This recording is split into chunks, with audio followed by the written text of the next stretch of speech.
about Lorca and how he is similar or different from the captains we've I known. probably should have. No, I'll ask you a question actually, because Star Trek was always about, it's a million different iterations, different shows, different characters, but there's something at the heart of all that. I want to ask you, because you've been to space and none of us have. When you look back down on planet Earth, you saw this big mass of water and land. Did you feel proudly more American, or did you feel less a member of one nation and more a member of planet Earth? What did you feel like? So you just did something that I'm very aware of. You just changed the question. I'm not going to forget my question to you.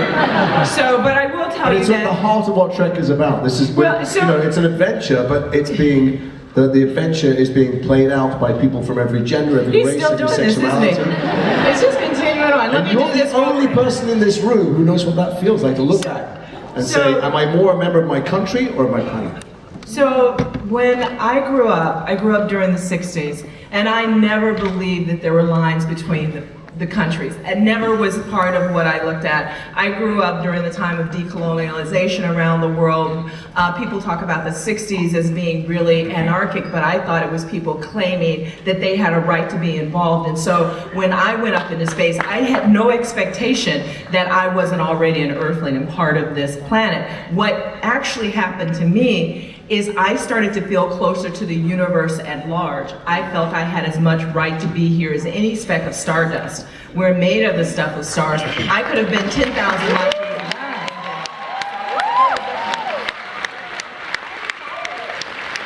And that's the place you have to go. But I did not forget my question. We all And do. my question, well, I'm going to repeat it. Talk about how Lorca is different or similar to the captains that we've known, loved, liked, disliked. I grew up loving Star Trek, loving the original series, and when they came to me and said, would you like to play a captain on a starship, I had seen any echoes of any other captain or anything like the story, I would have run in the opposite direction because I wouldn't approach the foothills of what they achieved. For me, this is an amazing time to set this story. It's before anything that any of us have known in the Star Trek world. And it's before the Federation's Prime Directive is really embodied. We've seen these series where people are having adventures, positive adventures, and they're exploring. This is wartime, and it's a time of uncertainty. And they're finding their feet. We're finding our feet as a crew, and he is a wartime captain. And what I loved about the story that those people at the other end of this road created is that it wasn't something I'd seen before. And this was not a man I'd seen before. He's surrounded by idiots on a ship that is not prepared to do the thing he's tasked to do.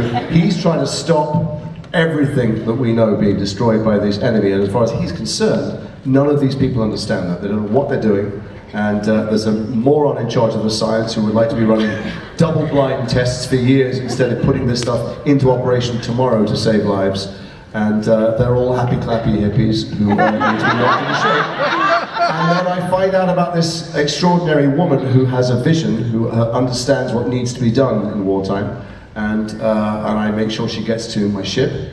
And therein begins this amazing ethical minefield that we tiptoe around, and the best of Star Trek, apart from the subliminal message that we should all be working together and not against each other, is giving you stuff to talk about after the credits roll, and trying to find out who's right, who's wrong, what we can do. The best of any storytelling.